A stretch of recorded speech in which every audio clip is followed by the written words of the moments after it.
Saudamos a todos com a paz do Senhor. Um prazer poder estar aqui nesta manhã para a gravação de mais uma aula da Escola Bíblica Dominical. Desta feita, estudando a mordomia cristã, os princípios esquecidos do serviço ao Senhor. Esse é o título desse trimestre, comentado pelo diácono irmão Luiz. E para nós é uma honra poder contribuir para os professores terem um material para se preparar para a Escola Bíblica Dominical. Um tema muito interessante, vamos estudar a lição de número 11, a mordomia dos dízimos, tendo a consciência do quão polêmico muitas vezes é esse assunto, mas também muito relevante e importante no contexto da vida cristã, às vezes até desprezado por muitos ou até com algumas interpretações equivocadas de que ela não tem implicação salvífica, mas tudo que está escrito na palavra de Deus diz respeito à nossa salvação, a um contexto da nossa fé e ao contexto da nossa eternidade em Deus. Portanto, a mordomia dos dízimos, como todas as outras mordomias estudadas nesse trimestre, não podem ser desprezadas nesse sentido. Está comigo aqui nesta manhã. Está comigo o irmão Alessandro, da congregação de Maracanã. E para nós é uma honra poder estarmos aqui, irmão Alessandro, para que nós possamos contribuir com os professores da Escola Dominical, entendendo que aqui não se limita, né, esse conteúdo, essa aula é só mais uma contribuição dentro de todo o material que o professor tem para estudar e preparar a sua aula. Que possamos, então, estar ajudando de alguma forma, mas sabendo que essa não é uma fonte esgotável ou limite do que ele tem para buscar no conhecimento. É só mais um adendo, mais uma ajuda para poder ele completar aí os seus estudos, não é isso? Então, com isso, nós temos aí esse tão importante assunto, sabendo que os professores já têm aí a lição da Escola Bíblica Dominical em suas mãos, e então nós vamos logo aos pontos importantes, tratando da questão introdutória. E eu gosto, às vezes nós não nos prendemos aqui, né, irmão Alessandro, muito ao que está na lição. Esse material está à disposição do professor. Nós já vamos direto ao assunto, fazendo os nossos comentários relacionados ao que nós preparamos em relação à mordomia dos dízimos. E antes de entrarmos aqui na gravação, já estávamos falando um pouco exatamente sobre a compreensão do que é contribuir na casa de Deus, tendo a consciência de que ela faz parte da vida cristã como um todo, né? Não é uma parte, não é alguma coisa à parte da vida cristã, não permitindo ao cristão ser a ele, considerando o contexto da fé e do serviço ao reino de Deus, uma opção, né? Se está tratando de mordomia, e a mordomia traz no seu bojo o contexto de não ser dono de nada, tendo a compreensão que Deus é dono de todas as coisas, inclusive da nossa própria existência, a plena compreensão do que é a mordomia já nos faz acreditar de que tudo que vem às nossas mãos, e isso a gente olha no aspecto gracioso de Deus, ou dentro do contexto da graça, que tudo o Senhor é quem dá, seja nós, seja o homem que não lhe serve, o pecador, ele também está vivendo ainda um contexto também de graça, recebendo da parte de Deus todas as coisas, porque se Deus resolver em algum momento não permitir ao homem que ele tenha qualquer coisa e resolver retirar-lhe tudo, inclusive a saúde e até a própria vida, isso está dentro do poder soberano de Deus de fazê-lo.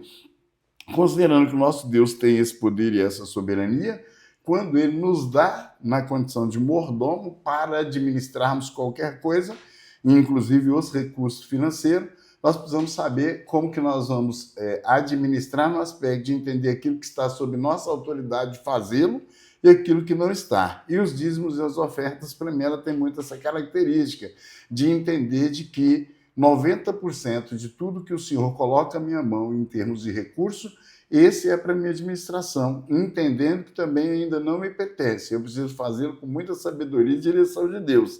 Mas os 10% não só não me pertence, pertence ao Senhor, precisa ser entregue na casa de Deus, porque esse nem a competência da administração o Senhor me deu. Ele me deu uma ordenança bíblica, ele me deu uma orientação na sua palavra e estabeleceu um princípio.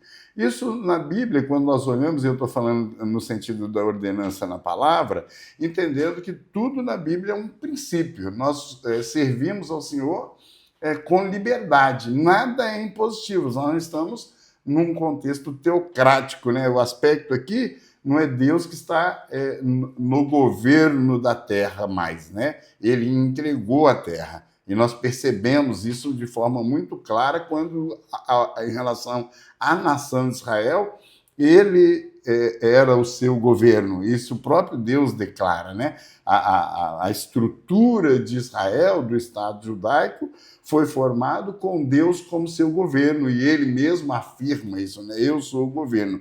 E ali, é claro, ele estabeleceu esse procedimento de contribuição das primícias, e quando nós estamos falando de contribuição aí, era de tudo que se produzia, além das ofertas voluntárias que se trazia à casa de Deus, com um propósito de servir ao Estado de Israel, tanto que se alimentava desses recursos os levitas, que eram os serviçais do Estado. Era quem tinha estabelecido a sua tribo dividida dentro das 11 outras tribos, no sentido de apoiá-las, ou dar sustentação, ou cumprir o papel sacerdotal, né, e fazer os serviços de suporte ao povo, como se fosse um serviço público. E esse povo se abastecia, sem dúvida nenhuma, desses recursos que lhe eram dados ou entregues, ou ofertados, ou em forma de dízimo. Era como isso chegava à mão dos judeus, né, dos levitas. Então, terminado esse tempo, entrado o tempo da graça, nós não encontramos na Bíblia nenhum ato anulatório ou de cancelamento desse princípio. E vamos sempre tratar no aspecto do princípio, como eu sempre oriento a própria igreja. Assim, isso é um princípio estabelecido, carregado de promessas. O não cumprimento e a desobediência a qualquer princípio estabelecido na sua palavra, primeiro concentra-se no ato de desobediência. Não fazê-lo, você está desobedecendo um princípio. E quando eu digo princípio, é porque a palavra de Deus é estabelecida por princípios, para que aquilo me sirva de bem, como o próprio Senhor, ao estabelecer o dízimo ao povo de Israel, carrega de promessas àquela família, àquela casa.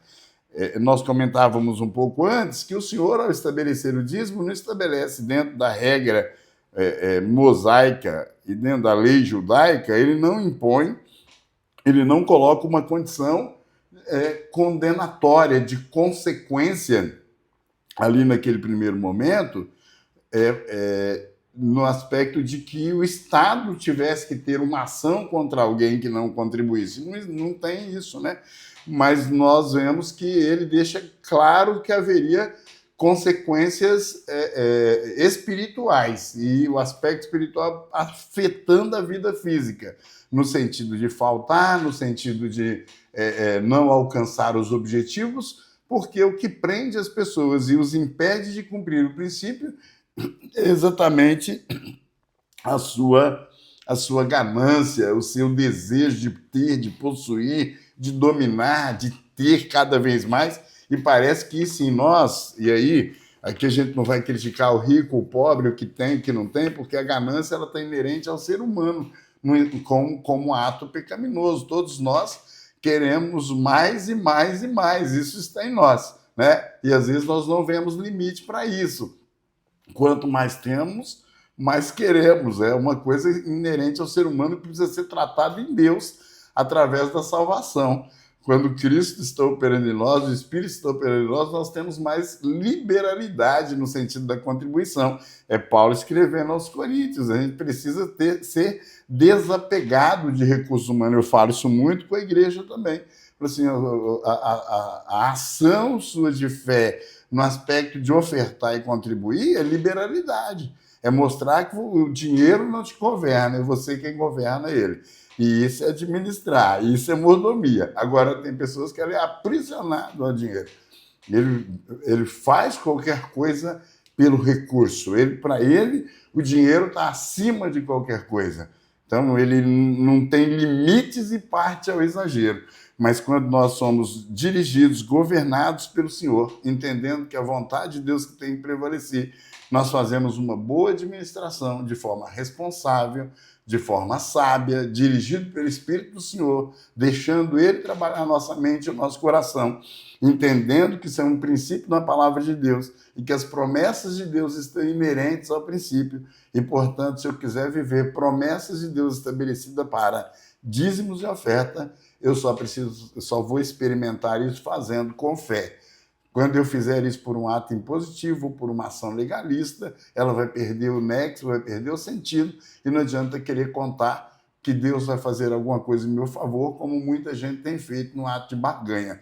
Vou dar porque Deus vai me dar. E isso é um equívoco também no ato da contribuição. Então, olhando para esses aspectos, a gente precisa entender hoje nessa aula, primeiro, o que é o dízimo, né? Como que se estabeleceu, como que chegou o dízimo até nós. Acho que isso é muito importante, dizer como que foi o desenvolvimento dentro da palavra de Deus, né? Desde o princípio, né? E acho que esse aspecto, o aluno da escola dominical precisa ter esse entendimento e esse conhecimento. E, sem dúvida nenhuma, que isso seja num desfecho no aspecto de que haja uma mudança comportamental daquele crente que ainda não é um dizimista fiel, de que não é um contribuinte, sabendo que ele está cometendo um equívoco espiritual, ele está desobedecendo um princípio estabelecido na palavra de Deus. Ele está pecando no aspecto bíblico, desobediência a qualquer princípio é pecado, e a pessoa tem que ter essa consciência.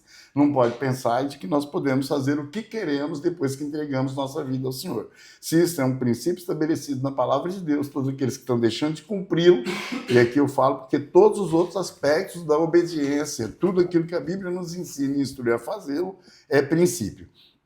Sem dúvida nenhuma, irmão Alessandro, vem depois uma discussão sempre no entorno do dízimo, é o pós-entrega do dízimo, que todo mundo questiona na hora de entregar na casa do Senhor, é o que acontece dali para frente.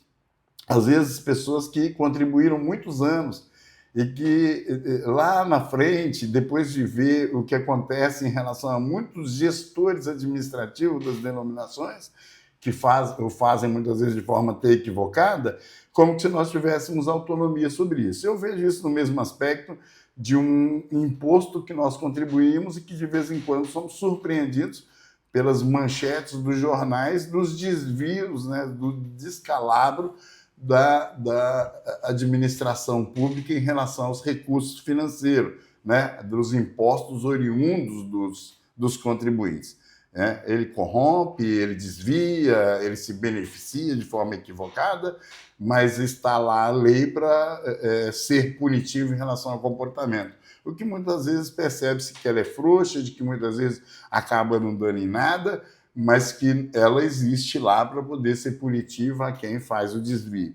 Não tenha dúvida nenhuma de que com Deus não será assim. Deus é justo e Deus não falha como falha o homem. Aqueles que fizerem de forma equivocada a administração dos bens da casa de Deus, arcará com as consequências da sua escolha e da sua decisão. Se ele fizer isso sem uma orientação de Deus, sem uma decisão de Deus em fazê-lo, se beneficiando ou beneficiando os seus, no intuito de usurpar da autoridade que tem sobre os recursos da casa de Deus, o mesmo Deus que nos abençoa quando fazemos contribuindo, é quem punirá quem também, de forma desordenada e desrespeitosa, vai fazer em relação ao recurso da casa de Deus. Então, essa preocupação não cabe ao contribuinte. Eu não posso sonegar o imposto porque alguém vai ser um corrupto lá na frente. Está a minha condição de contribuir com os meus impostos, é o meu dever.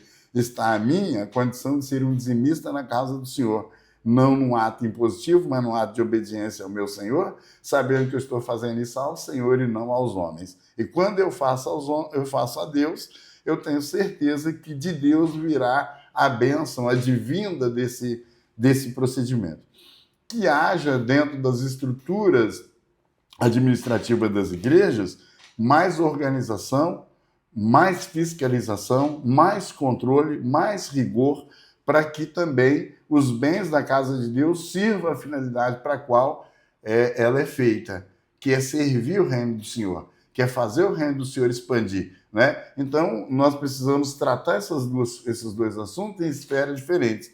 Né? Até porque os dois assuntos dizem sim sobre mordomia, mas nós estamos falando hoje da mordomia do dízimo no sentido do contribuinte, daquele que entrega o dízimo na casa do Senhor. Inclusive aqui não cita a mordomia do dízimo e das ofertas. Se prendeu no título exclusivamente ao dízimo como um princípio. E que eu sei que para muitos é difícil até de comentar e falar de um assunto como esse, porque ele não tem isso estabelecido como um princípio na sua própria vida. Há muito crente que discorda plenamente da contribuição dos dízimos. E pasme-se que quando ele tem esse comportamento de ser contra o dízimo, você pode ter certeza que não é só porque é um dízimo e porque ele preocupa com o destino, é porque ele é apegado, sim, ao recurso e ele não faz nada mais com o recurso. Ele não tira dos seus recursos para aplicar em obra missionária, em entidade social, ele não faz absolutamente, ele não contribui mesmo e tem o coração apegado, porque quando ele tem o coração desapegado, ele faz isso com muito amor, com a convicção de que isso é um ato de fé e de que o Senhor é quem lhe deu o recurso, é quem permitiu que isso chegasse às suas mãos. Essas pessoas eu tenho uma clara percepção do quão prósperas elas são, mas tenho também a clareza da dificuldade financeira que vive aqueles que parece que estão emprestando a Deus os seus dízimos, as suas ofertas, ou estão fazendo uma barganha. Eu te dou, o Senhor me dá mais, não recebe. Ele vive pedalando, ele vive numa dificuldade financeira e ele é um contribuinte, mas se ele não fizer com um coração de fé, ele está cometendo um equívoco. E, por último, aquele que não contribui de jeito nenhum. Esse também você pode ter a clara percepção das dificuldades que eles vão viver. Então, é um ato totalmente espiritual e a gente tem que ter essa clareza, né? Não é porque é um recurso físico que ele perde o aspecto espiritual. O crente tem que ter essa consciência. Tudo que envolve o seu contexto de fé é um ato espiritual. E ele tem a liberdade até de não fazê-lo, mas arcar com as consequências dessa desobediência estabelecida na palavra do Senhor. Então, fique à vontade, querido, para poder fazer o seu comentário, considerando os pontos que foram colocados pelo comentarista da nossa lição, para que a gente possa dar sequência aí ao tema, né? Trazendo aí a definição dos dízimos, e aí a gente vai usar um pouquinho aí o contexto histórico, teológico, né? Para poder falar um pouco desse tema. A paz do Senhor Jesus a todos. Quando nós olhamos para o dízimo, nós precisamos olhar primeiro para a palavra. No Antigo Testamento, nós temos duas palavras para o dízimo, né? A palavra asser, que significa 10, pode significar a 10ª parte. E ela tem como sentido disso aí. Ela aparece 7 vezes no Antigo Testamento, em textos como Gênesis capítulo 28, versículo 22, Deuteronômio 14, 22, 26, 12 de Deuteronômio, 1 Samuel 8, 15 e o 17, e Neemias 10, 37 e 38. A raiz desse termo significa acumular, crescer ou ficar rico. Então, a raiz desse termo asser, ela significa isso. Daí provei a ideia de acumular um dígito a mais ou um décimo a mais. E a palavra maser, que é oriunda dessa, né, que está aí na nossa revista, que ela aparece 32 vezes no Antigo Testamento em diversos textos, Gênesis 14, 20, Levíticos 27, 30, 32 e por aí vai. No Novo Testamento nós temos duas formas verbais para saber, decatou, que é a 10ª parte, né? Dizimar pode significar isso também. E essa palavra só aparece duas vezes no Novo Testamento, em Hebreus capítulo 7, versículos 6 e 9. E a palavra apotecador, que é dar uma décima parte, dizimar, que em grego é uma forma composta da primeira palavra, tá bom? E temos a palavra também decate, que significa isso também décimo. Então, essa ideia do dízimo de 10%, ela vem da ideia desta palavra. Mas quando nós olhamos para a palavra de Deus, nós precisamos entender que essa prática do dízimo, ela não começa com a nação judaica e nem com a igreja do Senhor Jesus. Porque quando nós olhamos para o Antigo Testamento, que encontramos lá em Abraão, nós vemos que Abraão ainda, a nação judaica não tinha feito, porque ela descende de Abraão e veio com os seus filhos e por aí vai. Quando nós olhamos fora da cultura judaica, nós vamos ver que essa prática ela é encontrada em algumas nações, né? Nós encontramos nos gregos, nós encontramos nos romanos, cartenienses, os árabes e também alguns escritos, e algum deles apócrifos. Os escritos apócrifos nós usamos apenas com valor histórico, não com o valor canônico que é a Bíblia Sagrada. Se nós lá abrir em 1 Macabeus 11:35, nós vamos encontrar essa prática. Herodoto, capítulo 1, versículo 89, 4, versículo 152, e o capítulo 5, versículo 77. Dionísio Siriático, nós vamos ver lá em 5:42, 11:33, 20:44. Cícero, 2, o 3 e o 4, 5 e o 7, são tudo essas fontes que nós encontramos essa prática de dízimo, inclusive entre os romanos, ao deus Júpiter e tudo mais, que não era um costume, vamos dizer assim, judaico, e nem só um costume cristão, era um costume entre os povos semíticos. Então, quando nós olhamos para isso, nós vemos que isso depois é introduzido na liturgia do culto judaico e depois como nos cristãos. E é bom que se diga que quando nós falamos sobre o dízimo, nós precisamos ver aonde que nós devemos trazer. Primeiro na nossa igreja, né? A Bíblia fala lá em Malaquias, trazei todos os dízimos à casa do Senhor. Porque às vezes algum irmão pode pensar, eu sei que tem uma pessoa necessitada da igreja, eu vou dar um dízimo. Não, você pode ajudar essa pessoa, mas o dízimo nós precisamos estar ali. E como o irmão falou de administração, tem um texto que nós precisamos ler aqui em Neemias, que é um texto muito importante que fala sobre isso. O que Neemias sugere é uma boa administração. O dízimo ele deve ser, que está lá em Neemias 10:38, o que eu quero ler aqui, está escrito assim: um sacerdote descendente de Arão acompanhará os levitas quando receberem os dízimos, e os levitas terão que trazer 1/10 dos dízimos ao templo nosso Deus, aos depósitos do templo. Então, o que acontece? Neemias ele sugere aqui uma supervisão do dízimo, quando tinha que trazer os dízimos para os levitas, e os levitas tinham que dizimar 10% daquilo que era trazido para ele. Então, precisa existir essa supervisão e essa prestação de contas na finança. Quando nós olhamos para o Novo Testamento, nós vamos ver que quando existe a supervisão e uma boa administração do dízimo, não há necessitado entre nós, não há necessidade na igreja. Porque quando nós olhamos para a igreja apostólica, lá em Atos Apóstolos, capítulo 4, nós vamos ver que não havia necessitado entre eles vendiam tudo, e aqui não é um apelo que nem os neopentecostais fazem, vende tudo, fogueira santa, dê o seu melhor e tudo mais, talvez você está passando pelo momento porque você não está dando o seu dinheiro, tudo isso são apelos forçados, que não são apelos bíblicos e que nos faz a ofertar e a dizimar com medo. Primeiro nós precisamos ter espontaneidade, a alegria no coração e a gratidão a Deus, não é por causa que às vezes uma pessoa ela não vai dizimar, ou talvez ela fique constrangida com esse apelo, que você é menos abençoado do que o outro. Isso nós precisamos ver, porque existe esse movimento neopentecostal e esse movimento monetário que existe dentro da igreja que foge daquilo que é o princípio da igreja. Então, nós precisamos entender que quando a administração ela é correta, não há necessitados, porque os dízimos, as ofertas, além do cuidado do templo, que é o clássico que nós falamos, principalmente os templos que são de aluguel, inclusive da igreja a qual eu participo, não é um templo próprio, mas inclusive os templos que são próprios têm água, luz, mas também é para ajudar o necessitado, comprar uma cesta básica, mandar um jovem ou um irmão para um seminário, o sustento de um missionário. Então o dízimo e as ofertas, eles são para isso. Um outro texto que eu quero ler é o texto de Levítico, que fala o que dizimar. Interessante, quando nós olhamos para o Antigo Testamento, eles dizimavam alimento. Nós encontramos aqui em 27, versículo 30. Todos os dízimos da terra, sejam cereais, sejam das frutas, pertencem ao Senhor, são consagrados ao Senhor. Se um homem desejar resgatar a parte do seu dízimo, terá que acrescentar 1/5 ao seu valor. O dízimo de seus rebanhos, 1/10 de cada animal. Então, o que acontece aqui? Eles dizimavam aquilo que eles colhiam da terra. Era esse o princípio do dízimo que eles faziam? Eles não ofertavam dinheiro, eles ofertavam a 10ª parte, que nós lemos aqui o cereal. Eu me lembro uma vez que eu estava assistindo uma escola bíblica lá na Paraíba, e o pastor disse que o irmão chegou com um monte de sacaria de café. E o pastor falou: irmão, o que é isso? O que significa isso? O pastor, é o dízimo.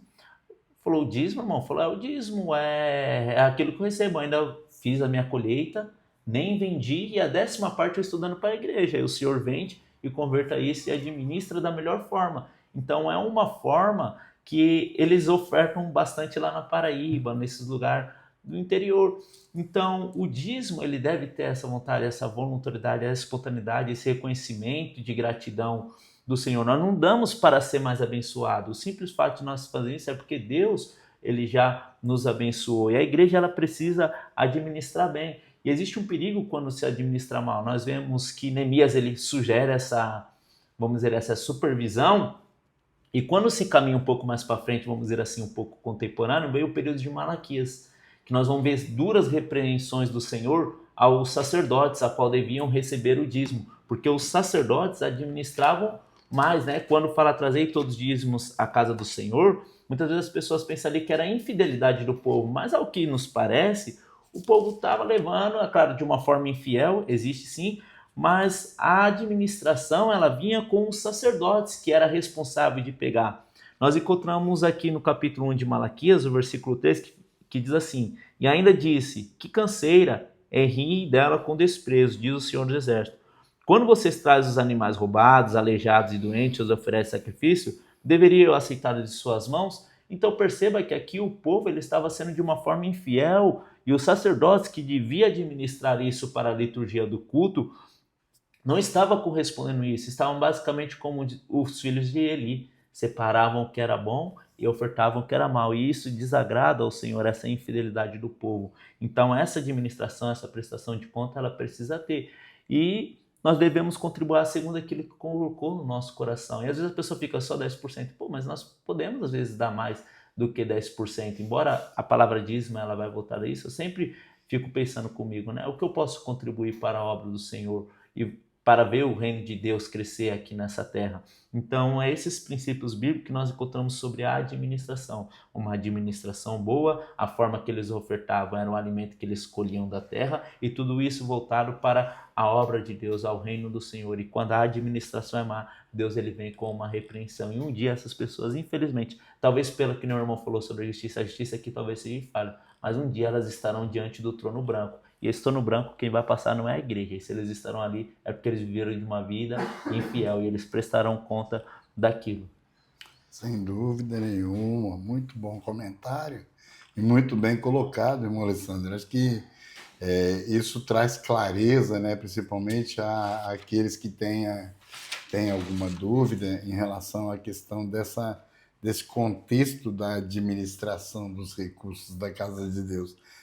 Não podemos vacilar com isso. E esse princípio estabelecido, né, por Neemias e evidenciado pela falha dessa administração em Malaquias, mostra que as consequências vêm. Traz um problema muito sério, tratando-se dos dias de hoje, né? A gente olha para isso e pensa nos dias de hoje. A gente olha a realidade no dia de hoje, como que as pessoas reagem quando há uma má administração dos recursos da igreja, né? Tem os princípios estabelecidos na palavra. Você colocou aí algumas razões para as quais podem ser destinados os recursos. Hoje, por estarmos vivendo um tempo de uma certa bonança econômica, né? E claro, lá naquela época, como colocou, as contribuições eram os bens que se possuía, o resultado do seu plantio, porque era uma nação que vivia daquilo, e o dinheiro deles era, de fato, o seu resultado de produção, né?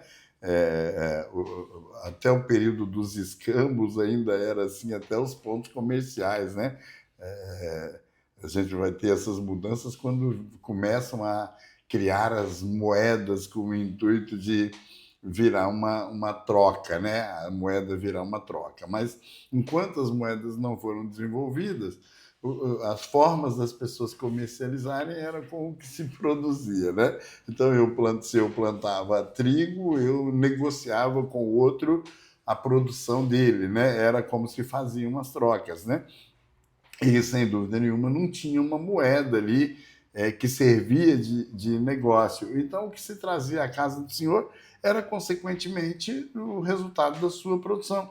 E de admirar que hoje, tantos tempos depois, ainda tem essas práticas. E quem lê a palavra de Deus entende esses princípios, o recurso que ela tem ainda é físico, né? Ganhei isso aqui, quero dar o dízimo ao Senhor. Ele tem a oportunidade de levar a casa de Deus, seja aquilo que ele ganhar, né? Seja a forma com que ele queira fazê-lo, no sentido de entregar a Deus sempre que tocado pelo Senhor.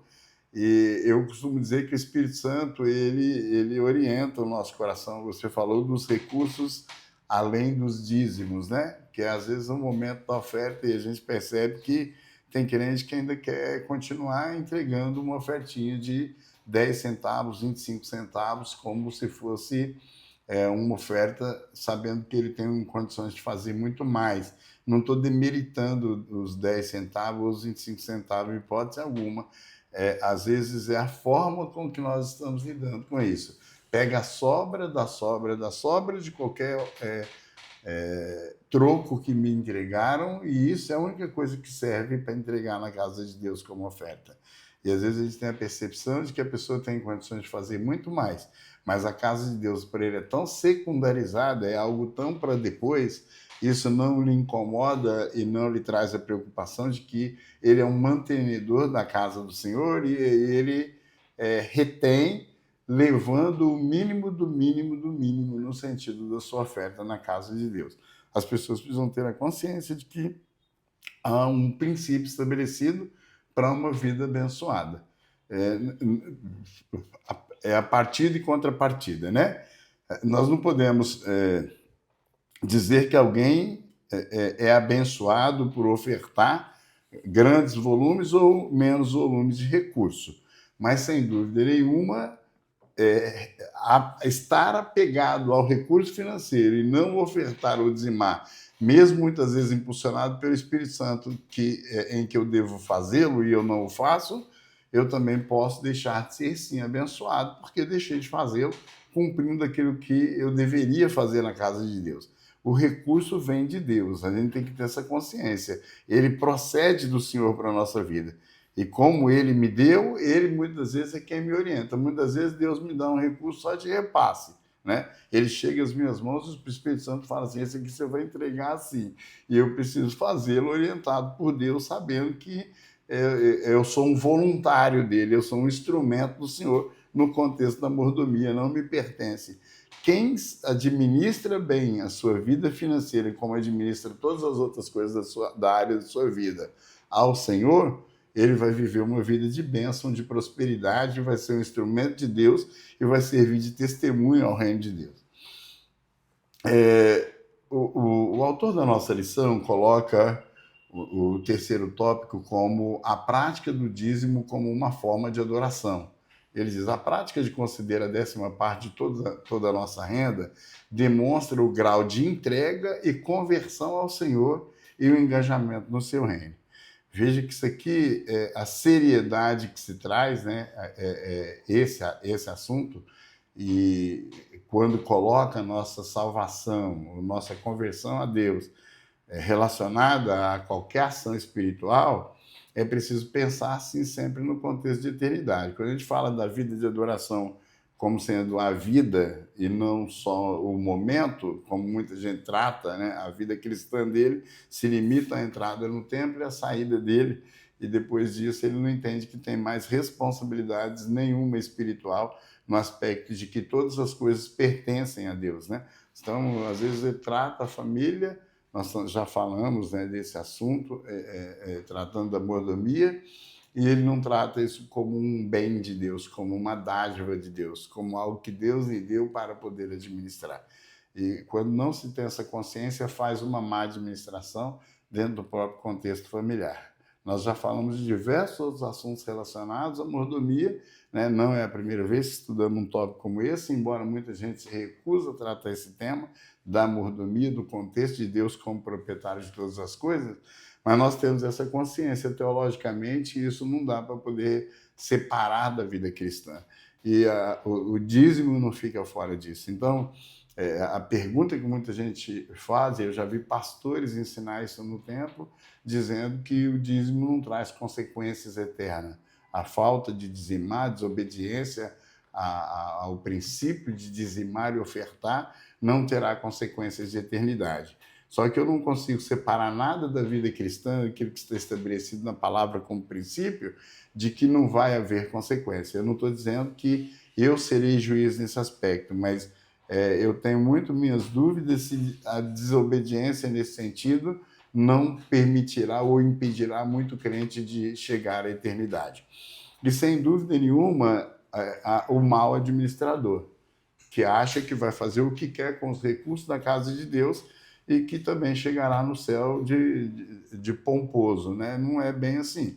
Tem regras para o contribuinte, para aquele que entrega os recursos estabelecidos pela palavra do Senhor na sua casa, como há regras para aqueles que administram o recurso. Então, todos estão sujeitos ao mesmo Senhor, que justo será. Naquele dia haverá, sem dúvida nenhuma, consequência. Então, quando nós estamos falando de um ato de adoração, o que nós pautamos é a questão da voluntariedade. Ele fala aí, né, o reconhecimento da soberania e da bondade de Deus. Você já colocou esse ponto, essa voluntariedade, a prática ser feita como que o dinheiro não é senhor, como colocado lá em Mateus, no Sermão da Montanha, quando o Senhor coloca lá em Mateus 6:24, né? Ninguém pode servir a dois senhores, porque odiar um e amar o outro, ou se dedicará a um e desprezará o outro. Não podeis servir a Deus. E o Senhor estava falando ali exatamente do dinheiro, né? Das pessoas que estavam servindo a Mamon como o dinheiro, né? O Sermão da Montanha como o conjunto dos princípios estabelecidos para a vida cristã, ou uma vida com Deus no contexto do Novo Testamento, implica em um total desapego, né? E nós vamos vendo que muita gente tem dificuldade de lidar com um contexto como isso. A outra coisa é o reconhecimento do valor do próximo. Ele coloca aí o texto de Atos 11:29, dizendo: os discípulos determinaram mandar, cada um conforme o que pudesse, socorro aos irmãos que habitavam na Judéia. Mostrando que esse desapego implica em cuidar do próximo, em cuidar daqueles que necessitam. Eu sei que isso é uma coisa hoje complexa, né? Falar de colocar recurso à disposição de pessoas, e tem muito crente ainda que pensa assim: eu prefiro dar uma esmola no farol. E muitas vezes no farol eu estou alimentando um vício em detrimento de alimentar uma família. Essas coisas todas têm que ter uma certa cautela, um certo cuidado, e a gente saber aonde que estamos fazendo o investimento de algum recurso nosso, orientado por Deus, para que a gente possa fazer ele de forma certa, né? E não de forma equivocada. Está cheio de instituições sérias que podem ser ajudadas, sim, com os nossos recursos que a gente sentir do Senhor de fazer, né? Conheci, antes de nosso ministério ser um ministério que investia tanto em obra missionária, irmãos que contribuíram muitos anos para o ministério do pastor Cisino, Gideões Missionários, que lá atrás, quando começou o trabalho de obra missionária, era quantos? Ele tinha um navio de suporte, de apoio na região amazônica. Quem conheceu essa história lá no início lembra dos efeitos que esse trabalho missionário gerou a nível nacional, de grande repercussão, e que levantou contribuintes na nação inteira. Como tudo que acontece com muito recurso financeiro acaba terminando muito em desastre, né? Na gestão e na administração. Isso é de lamentar, né? Que muita gente se perde com isso dentro do contexto do recurso até da casa de Deus. Em vez de usar isso como uma grande oportunidade de fazer o evangelho chegar mais longe, muita gente começa a se aproveitar do cenário. Então, infelizmente, aqui no Brasil, as nossas igrejas, as nossas denominações se perderam demais à medida que os recursos foram chegando. Mas é preciso ter essa consciência, tanto que aí ele termina nesse tópico com falando sobre a participação no reino de Deus, nesse subtópico em que ele diz que o bom senso dita que o desejoso em usufruir da igreja deve ajudar com as despesas e quem trabalha servindo a igreja. Esse merece ser sustentado por ela. Eu lembro de uma escola bíblica de obreiros que nós tivemos aqui, em que o pastor Ciro, da Igreja Batista da Floresta, lá de Belo Horizonte, foi um dos ministrantes em uma das reuniões. Ele falou exatamente sobre o dízimo, né? E ele falando das questões do contexto financeiro da sua igreja. Primeiro, falando do dever do cristão, da sua idoneidade em relação aos recursos, né? O crente não pode ter nome sujo, o crente não pode ser mal pagador, o crente não pode fazer uma má gestão dos recursos financeiros, entendendo que tudo quanto ele faz de forma desorganizada, no sentido da administração do recurso financeiro, ele escandaliza o próprio nome do Senhor. Então, quando nós estamos falando do crente mau administrador de recursos, que muitas vezes ele não é um fiel dizimista, ele contribui aleatoriamente, alternadamente, quando ele quer, quando ele tem vontade, ele faz de qualquer maneira e, consequentemente, ele traz problema para a sua vida financeira como um todo. E aí acaba que nessa má administração, muitas vezes o recurso não dá, nunca é suficiente, ele vive enrolado com as suas coisas, e aí ele começa a trazer até escândalos para a casa do Senhor, para o nome do Senhor, porque as pessoas começam a ver ele como um caloteiro, começam a falar mal até da igreja, muitas vezes. E ele disse naquela ocasião, falou assim, olha, um crente da minha congregação, da minha igreja, onde nós congregamos, se ele deixar de pagar, eu vou lá e pago a conta e eu resolvo com o irmão. Eu o disciplino se for necessário, mas ele tem que entender de que a vida cristã não lhe permite ter uma vida financeira desorganizada e desregrada. Outro cenário que acontece muito é quando o crente faz a contribuição, às vezes, por mera e pura emoção, né? Então, aquilo que você disse de querer fazer a administração do recurso, colocar onde ele bem entende e quer. Não, meu dízimo eu mando para uma instituição, meu dízimo... Não, ele tem endereço, a igreja tem endereço, a igreja tem um pastor, e qualquer questão que ele precisa resolver em relação ao seu recurso financeiro, no sentido de administrá-lo, ele deve consultar o seu pastor, ele deve conversar com o seu pastor e entender por que é que ele tem que trazer para aquele endereço. Porque a igreja tem a água, tem a luz, tem o banco, a igreja tem um pastor dedicado à sua congregação e a igreja precisa dos recursos para poder sanar essas necessidades físicas da congregação. Precisa ter essa consciência. O contribuinte da casa do Senhor, o dizimista da casa do Senhor, tem que saber que o dízimo tem um endereço certo e um local certo de entregá-lo.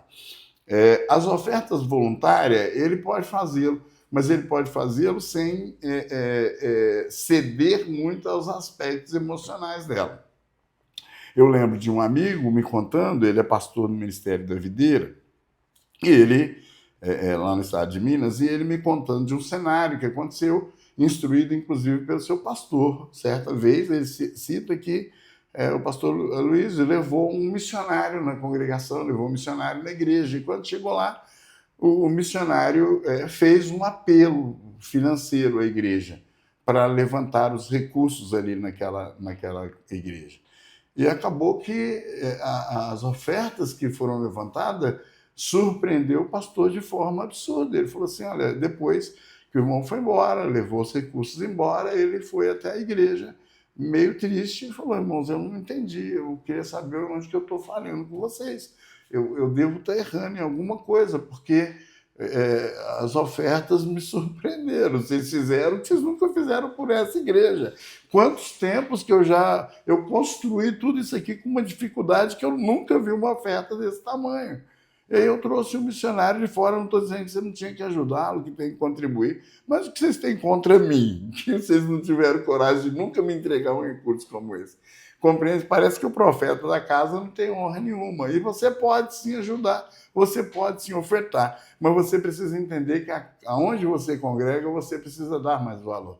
A congregação a qual você pertence é o lugar que você tem que dar mais valor. Tem que ter importância isso para você. Você pode ajudar outras instituições, você pode dar uma oferta voluntária para uma entidade, para uma necessidade específica apresentada na casa do Senhor? Pode, mas você tem o mesmo coração para fazer pela casa do Senhor aonde você congrega?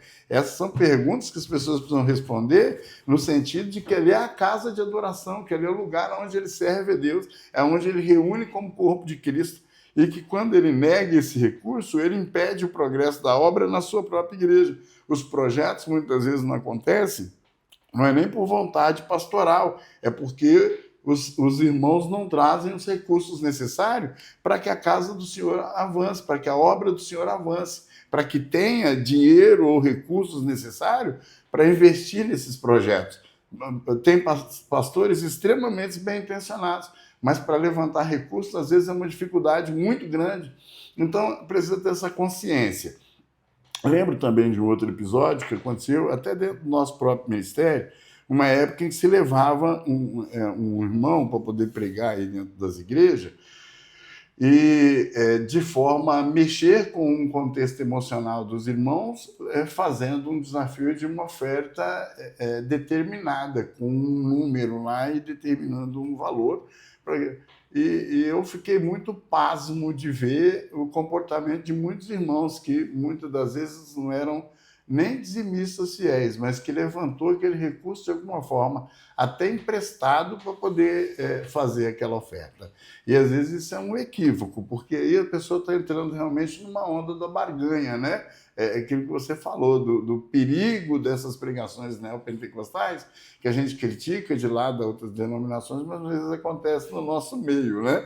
De sujeito que chega, manipula a mente dos irmãos, usando um texto bíblico a bel prazer, fazendo uma interpretação de forma muito interesseira, para poder levantar. Ele levantou dentro de uma congregação pequena, como as daqui que são as nossas, 27 mil em um culto. E o recurso era todo para aquela finalidade, sem poder ter a ver a interferência da congregação no recurso.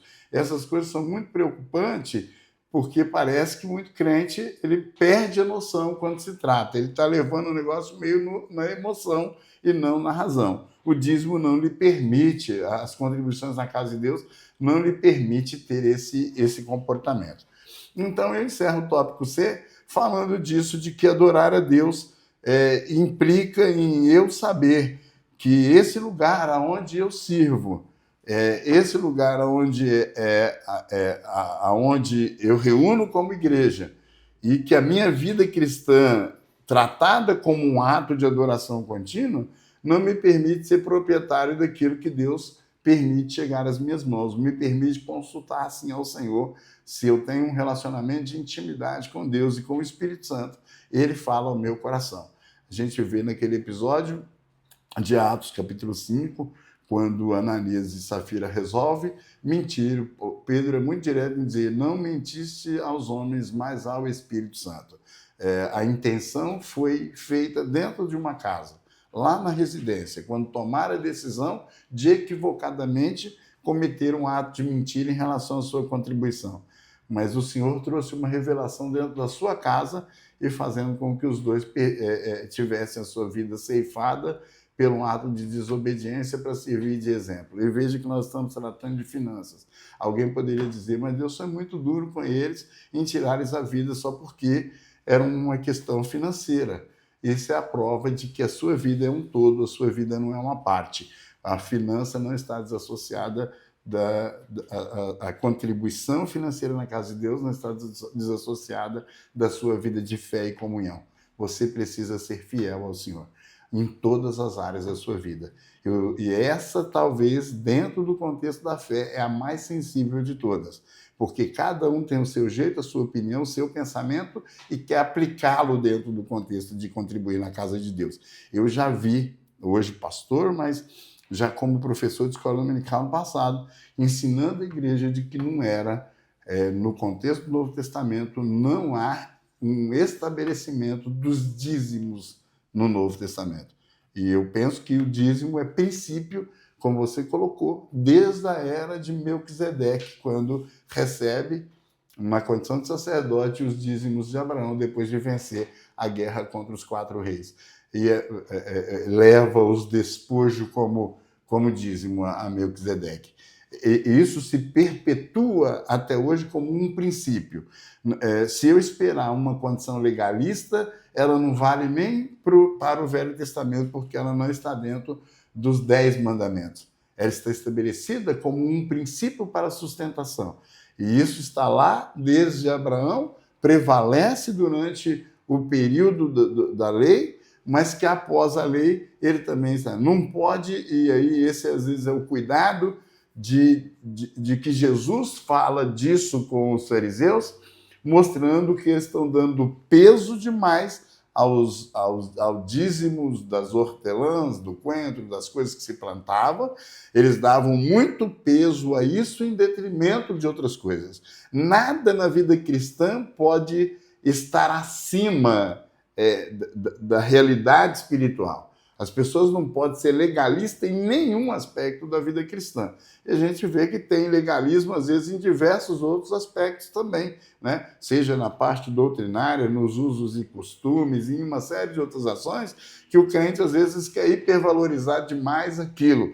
E esse cuidado, nós temos que entender à luz da palavra que tem que haver uma ponderação espiritual em todos os aspectos, inclusive da contribuição, para não cometer equívocos e exagero, né? Porque senão a gente começa a entrar na onda da fogueira santa, entender que a gente tem que tirar o recurso inteiro da família, das necessidades financeiras e apresentar dentro de uma denominação. E não é isso que a Bíblia ensina, porque tudo isso pode ser um exagero e pode fugir a uma realidade de vida cristã, né?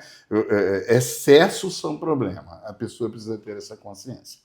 Né, meu querido? Irmão Alessandro, continue aí, nós temos aí o 4º tópico para falar. Eu gostaria de falar uma questão sobre o que sustenta a igreja é os próprios crentes, né? O sustento da igreja, manutenção e tudo mais.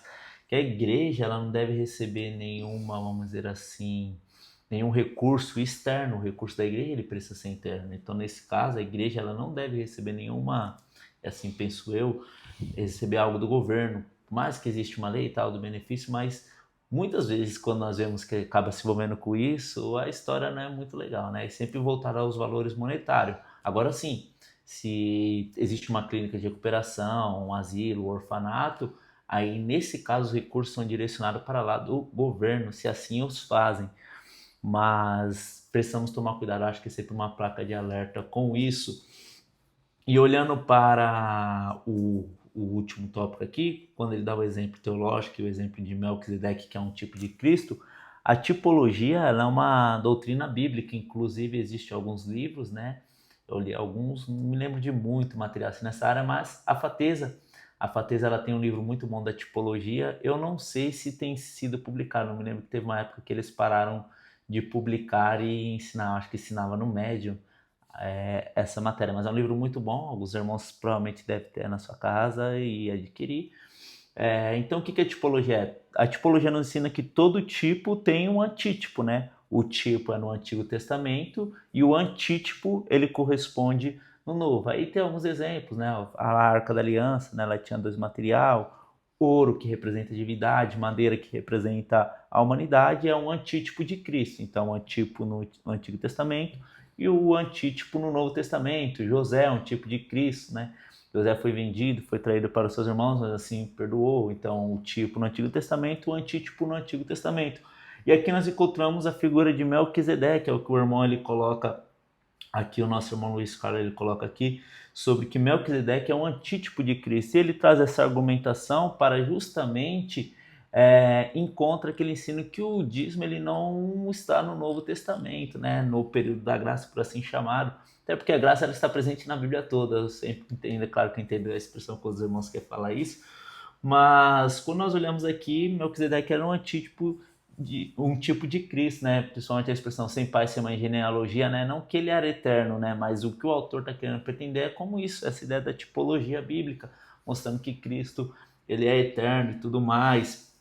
Aqui ele usa o exemplo do pão e o vinho, Cristo fez isso na ceia. Então, Quando nós olhamos o dízimo, essa prática que nós falamos no começo, ele era um costume das nações, dos outros povos, ele é introduzido depois dentro do judaísmo e, consequentemente, também no cristianismo, nós vemos que ele antecede. E quando nós lemos o livro de Hebreus, o autor aos Hebreus, ele trabalha isso, eu acho que de uma forma intencional, que nós não estamos debaixo da lei levítica, mas sim agora Jesus é sumo sacerdote segundo a ordem de Melquisedeque, né? Então, não muda nada, não altera nada, porque nós só faz aquilo que correspondia anterior à lei. Então, nós só continuamos praticando essa prática com devoção. E eu quero encerrar os meus comentários falando, tomar cuidado com a exploração da fé, dessa imposição, desse jugo que faz. Se você vê alguém fazendo isso, isso não é bíblico. Oferte com todo o seu coração grato, sabendo que está ofertando para a casa do Senhor, para os templos do Senhor. E se você tem todo o direito também de buscar como é que fala? Uma prestação de contas e tudo mais. Se você sabe que existem pessoas necessitadas, converse com o seu pastor, certamente seu pastor irá administrar bem e corresponder àquela família dos necessitados, porque esse é o cuidado de Deus, com viúvos, órfãos e necessitados, às vezes irmãos desempregados, às vezes irmãos que estão desempregados precisam pagar a conta, acaba um gás, uma cesta básica. Então serve para tudo isso. Pastores jubilados, missionários no campo. Missionários no campo. Como é o nosso caso, né? E precisamos sempre tomar cuidado com essa exploração da fé, né? Fácil para você receber, tira o escorpião do bolso. Não, a Bíblia não nos ensina isso. Nós precisamos ensinar que isso é um ato de adoração, é um ato de reconhecer que tudo provém do Senhor e expressar nossa gratidão e saber que a obra do Senhor ela também se faz com isso, embora seja um assunto polêmico. Sim. Muito bem, meu Alessandro, bem colocado, e acho que essa parte conclusiva é muito importante. Primeiro, os excessos, como eu já tinha colocado, nesse cuidado de, às vezes, num culto, por emoção, você fazer algum exagero e depois ficar até arrependido, né? Porque você não estava nem muito preparado para aquilo e depois achei que era o Espírito Santo, né? Como muita gente em algumas denominações está até processando a igreja porque entende que foi usurpado, que ele foi usado de alguma forma num contexto emocional, num ambiente totalmente criado para poder arrancar-lhe recursos ou tirar-lhe o que não tinha. Então, o crente tem que fazer as coisas com os pés no chão, com a orientação do Espírito Santo, dirigido pelo Senhor, sabendo da sua responsabilidade espiritual à luz da palavra. Então, a recomendação nossa não adianta estudar isso tudo, aprender isso tudo e não ser um dizimista fiel na casa do Senhor, não ser um contribuinte para as necessidades, para os projetos da casa de Deus. Nós, tratando de ministério, talvez estamos sofrendo as consequências de uma série de decisões que talvez a gente poderíamos chamar até de equivocadas, que em algum momento aconteceu e que a gente está buscando exatamente se realinhar para voltar para o caminho certo, no sentido da administração dos recursos da casa do Senhor. Isso acaba sendo talvez o grande problema e o grande dilema, não só da nossa denominação aqui, mas como todas as outras denominações, talvez tenham sofrido alguma coisa nesse sentido, né? De alguém usurpando do poder e do cargo, e não abrindo mão também da sua ganância e não tendo uma vida de desprendimento, né, das coisas da terra, que uma vez que nós dedicamos a nossa vida ao Senhor, a gente precisa ser desapegado das coisas dessa terra, né? O luxo ele não condiz com uma vida cristã genuína. A gente vê pela própria simplicidade da vida de Cristo, que tem que ser pautada, a nossa vida tem que ser pautada na dele. Todo mundo deveria ter essa consciência. Ele poderia, talvez, ter se tornado até um governador e um administrador no seu tempo, mas ele preferiu andar pelas ruas pisando na poeira, numa vida simples, e ele mesmo dizendo e afirmando que o Filho do Homem não tinha nem onde reclinar a sua cabeça. Então, que isso sirva a nós de exemplo, né? Às vezes nós vemos certas religiões por aí, onde as pessoas, num ato de desprendimento, até fazem exageros nesse sentido, mas mostrando o contexto de que o apego às coisas terrenas ele é nocivo a uma realidade de vida e fé. Não tem muito nexo, né? Quando as pessoas se apegam muito ao recurso. E a realidade que nós estamos vendo no meio evangélico, no mundo, é essa triste realidade de que muitos líderes cristãos se equivocaram na administração dos recursos, usando isso a bel prazer, se beneficiando de forma equivocada, enriquecendo de forma ilícita, né? Buscando ter uma vida muito mais regalada financeiramente do que os membros que muitas vezes contribuem dentro dessas denominações.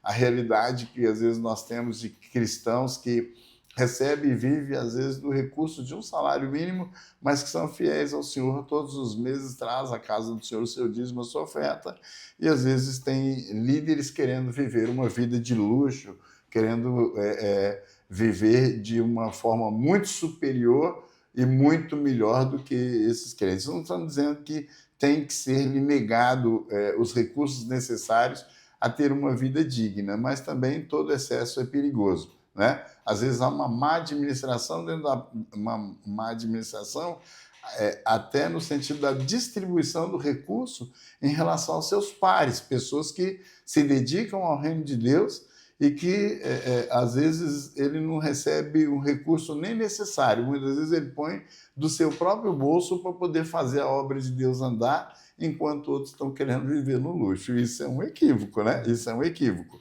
E tem demais. Nós temos isso muito próximo, a gente sabe que isso é um equívoco espiritual. Mas isso não pode servir de um parâmetro para eu deixar de fazer a minha parte.